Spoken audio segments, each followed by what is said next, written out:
کر کے اب ان سے عامر صاحب سے ریکویسٹ کریں گے کہ اس کا جواب ہمیں دیں. پہلا سوال یہ ہے کہ دین میں نصرت کا کیا کانسیپٹ ہے؟ اللہ تعالیٰ ہر چیز پر قادر ہے تو وہ ہم سے کیوں چاہتا ہے کہ اس کی یا اس کے دین کی مدد کی جائے؟ وہ اپنے فرشتے بھیجتا، دنیا کے خزانے کھولتا، ہم سے کیوں چاہتا ہے کہ ہم یہ کام؟ اس سے بھی پیچھے چلے جانا چاہیے، آپ کو پیدا ہی کیوں کرتا؟ وہ ورنہ طاعت کے لیے کچھ کم نہ تھے کروبیاں. تو اللہ تعالیٰ اپنے فرشتوں کے ذریعے سے تو بہت سے کام کر لیتے ہیں. پہلے اس چیز کو سمجھنا چاہیے کہ خدا نے ایک بہت بڑی نعمت دینے کا فیصلہ کیا، اور میرے نزدیک اس کے لیے جس مخلوق کو وجود بخشا ہے، اگر وہ اس اسکیم کو سمجھ لے تو وہ شکر کے جذبے سے سرشار ہو جائے. یعنی استحقاق کی بنیاد پر ابدی زندگی دینے کا فیصلہ کیا. ابھی یہ جو امتحان کے بارے میں بھی سوال ہو رہے تھے، کبھی اس لحاظ سے دیکھیے کہ آپ کو کیا دیے جانے والا ہے. یعنی یہ انسان جس کو اس دنیا میں بھیجا گیا ہے، 60 70 سال 100 سال کے امتحان کے نتیجے میں اس کو ملنے کیا والا ہے؟ ابدی زندگی. یہ ایک لفظ نہیں ہے. کبھی غور کیجئے کہ خدا ہمیشہ سے ہے، ہمیشہ رہے گا. اس مخلوق کو بھی اس نے اپنی ابدیت میں شریک کرنے کا فیصلہ کر لیا. یعنی یہ انسان کہ جس کا کوئی استحقاق نہیں ہے. ہم کسی پچھلی زندگی میں کوئی کارنامہ انجام نہیں دے کے آئے. ہمیں اس نے وجود بخشا، شعور بخشا، اور پھر یہ اعلان کر دیا کہ میں تمہیں ایک ایسی دنیا کے لیے پیدا کر رہا ہوں جو کبھی ختم نہیں ہوگی، جس میں جو تمہارے وہم میں بھی خواہش آئے گی پوری کر دی جائے گی. لکم فیہا ما تشتہی انفسکم، جو چاہو گے وہاں تم کو مل جائے گا. لا خوف علیہم ولا ہم یحزنون، نہ وہاں ماضی کا کوئی پچھتاوا ہوگا، نہ مستقبل کا کوئی اندیشہ ہوگا. ایشے دوام کی دنیا ہے جو تمہارے لیے میں نے بنا رکھی ہوئی ہے، اور تم نہیں جانتے کہ تمہارے لیے آنکھوں کی کیا ٹھنڈک ہے جو وہاں ہے. تو اس دنیا کے لیے یہ ایک عارضی دنیا ہے.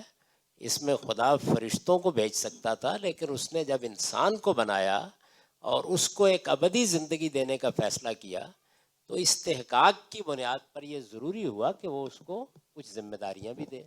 انہی ذمہ داریوں میں سے ایک یہ نصرت کی ذمہ داری ہے. یعنی جب ہم ایمان قبول کرتے ہیں، ہم اللہ کو مان لیتے ہیں، اللہ کے پیغمبروں کو مان لیتے ہیں، تو جس طرح ہمارا یہ ایمان ہم سے تقاضا کرتا ہے کہ ہم اچھا عمل کریں. یعنی ایمان کا ظہور ہماری زندگی میں اچھے عمل کی شکل میں ہوتا ہے. یہ ایک بیج ہے جس سے تنا نکلتا ہے، گدراتا ہے، برگ و بار لاتا ہے، تو وہ اچھے عمل کے برگ و بار ہوتے ہیں. اس اچھے عمل کے ساتھ اللہ تعالیٰ یہ تقاضا کرتا ہے کہ تم دوسروں کو بھی اچھے عمل کے لیے آمادہ کرو. اور اچھے عمل کے آمادہ کرنے کے لیے اللہ نے اپنے پیغمبر بھی بھیجے.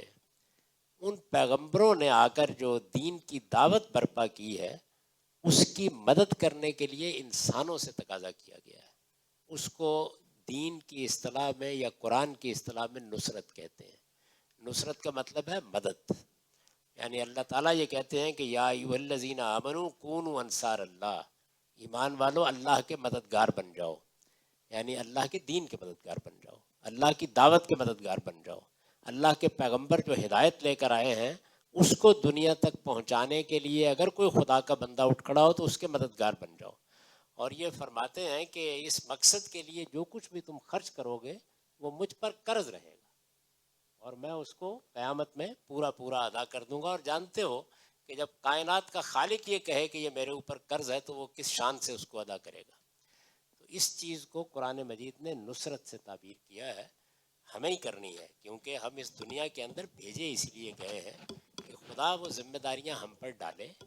ایمان کی ذمہ داری، اعلیٰ اخلاق کی ذمہ داری، اس کے مطابق جینے کی ذمہ داری، دنیا کو صحیح بات بتانے کی ذمہ داری، اور صحیح بات کے مددگار بن کر رہنے کی ذمہ داری.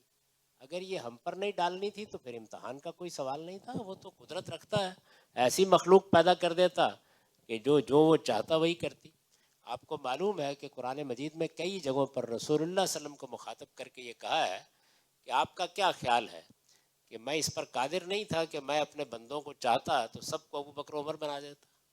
تو آپ پریشان نہ ہوں، آپ کا کام پیغام پہنچانا ہے. میں نے یہ دنیا بنائی اسی اسکیم پر ہے کہ مجھے امتحان کر کے کچھ لوگوں کو منتخب کرنا ہے. لہٰذا اس کے لحاظ سے میں کچھ تقاضے بھی کرتا ہوں, کچھ ذمہ داریاں بھی ڈالتا ہوں, اور دعوت اور تبلیغ کے باوجود, تعلیم اور تربیت کے باوجود لوگ انحراف بھی کرتے ہیں, اختیار کا غلط استعمال بھی کرتے ہیں. میں اس کو گوارا کر رہا ہوں تو آپ کو بھی پریشان نہیں ہونا چاہیے. تو اس مقصد کے لیے, کیونکہ خدا کے دین کی دعوت کا کام ہونا ہے, اس کے مابت بننے ہیں. مثال کے طور پر آپ ایک محلے میں رہتے ہیں, یہ ضرورت محسوس ہوتی ہے کہ یہاں پر ایک عبادت گاہ بنا لی جائے. مسجد بنانے کا جیسے ہی آپ فیصلہ کرتے ہیں تو آسمان سے فرشتے تو نہیں بھیجے جائیں گے. اگر وہ آ کے مسجد تعمیر کر کے اذان دے کے آپ سے یہ کہیں کہ آئیے نماز پڑھیے, تو بس امتحان تو ختم ہوا اگلے دن. تو وہ مسجد ہمیں ہی بنانی ہے. اس کے لیے جب آواز دی جائے گی تو آپ مدد کے لیے ہاتھ بڑھائیں گے. اسی کو دین میں نصرت کہا جاتا ہے. یعنی دین کی خدمت کا, دین کی دعوت کا کوئی کام برپا ہو گیا ہے, اور آپ سے اللہ تعالیٰ تقاضا کرتا ہے, مجھ سے اللہ تعالیٰ تقاضا کرتا ہے کہ ہم اس کی مدد کریں. اور اس کے لیے اپیل کی ہے. اس میں یہ نہیں کہا دین کی مدد کرو, یہ کہا ہے کہ اللہ کے مددگار بن جاؤ.